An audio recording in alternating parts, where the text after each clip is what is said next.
Hey, welcome everyone. It's early May 2022 and the stock market's down this year. In fact, it's down double digits.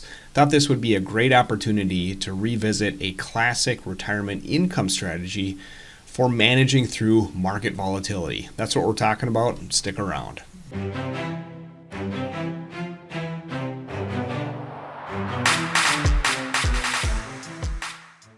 Obviously, if the stock market just went up a nice consistent, say 6 to 8% every year, retirement planning would be easy, right? We could just kind of set our portfolio, forget about it, and live happily ever after. Unfortunately, that's not the reality. The reality is stocks tend to be highly volatile, and that's captured in this data set that JP Morgan updates on a regular basis. All these red figures here show intra-year declines.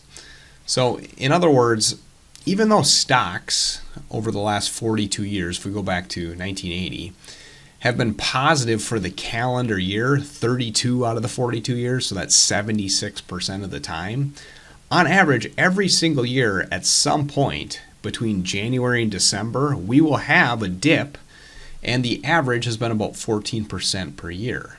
Obviously, some of these have been a lot bigger, and what's interesting is even in years where we've had big dips, notably 2020 and back here in 2009, for the full calendar year, the market still ended up being positive. So this is really a good illustration of how volatile stock prices are. Now, all this market volatility creates problems for retirees. The worst case scenario that you can put yourself in is you're needing to take retirement income distributions while at the same time your portfolio is declining in value because the market's down.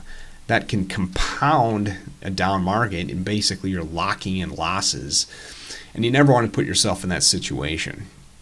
So this brings me to a classic retirement income strategy that's widely used amongst financial planners. I utilize approaches like this all the time with folks that I'm working with. This is known as a bucketing approach or a bucketing strategy. And basically what it comes down to is we're trying to segment out an investment portfolio to meet dual objectives. We need to provide consistent, reliable retirement income that's protected against these major market ups and downs, while at the same time, we also want to have a portion of the portfolio positioned for growth to, at the very least, keep pace with inflation, if not exceed inflation. And so the way we do this is we basically break a portfolio down into three buckets: a short-term bucket, a medium-term bucket, and a long-term bucket. In our short-term bucket, we want to have, say, 3, maybe upwards of even 5 years of very safe securities like cash, money markets, CDs, maybe government bonds.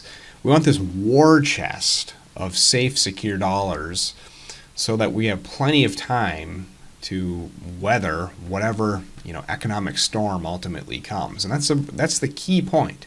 We know there's going to be economic storms in the future. We just don't know when. And you just think about the last 20 years. We had September 11th, and there was a recession associated with that. We had the global financial crisis, and then, of course, most recently, we had COVID-19. We know there's going to be more events in the future. We just don't know when. So we want to have this pile of safe money that's going to bridge us through and allow the dollars in these other buckets, a medium-term bucket and a long-term bucket, and of course in our long-term bucket, this is where we're going to have the riskiest assets. We want those assets to have plenty of time to go through the economic cycle without ever having to sell those, at the worst possible time. So this is a basic explanation of the bucketing strategy. Now, let me just conclude by referencing back to actually a video I just did a couple weeks ago talking about how not to screw up an investment that goes up 500 times. Well, this is a graph of Berkshire Hathaway's stock price, which if you bought 40 years ago in 1982 and still held today, you've made about 500 times your money. And owning an asset like that, I think people can understandably sometimes question, well, why would I want to have a bunch of money parked in cash and bonds? Well, as I also pointed out in that discussion, there's been 4 times over the last 40 years where Berkshire Hathaway's stock price has gone down by 30% or more. So even though it's been a knock it out of the park type investment over time, it has not been immune to these occasional big drawdowns as a result of, large macroeconomic factors. And so just a perfect illustration of why, no matter what you own, even if it's Warren Buffett's Berkshire Hathaway, once you're into retirement in particular, you still need to have a strategy, and the bucketing strategy is a good approach, generally speaking. It's one we typically work with.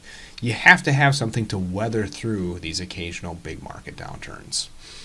So look, I hope that was helpful today. If it was, do me a favor, hit the thumbs up, like our Facebook page, subscribe on YouTube, and feel free to reach out if you got any questions or want to have a discussion. Thanks for watching.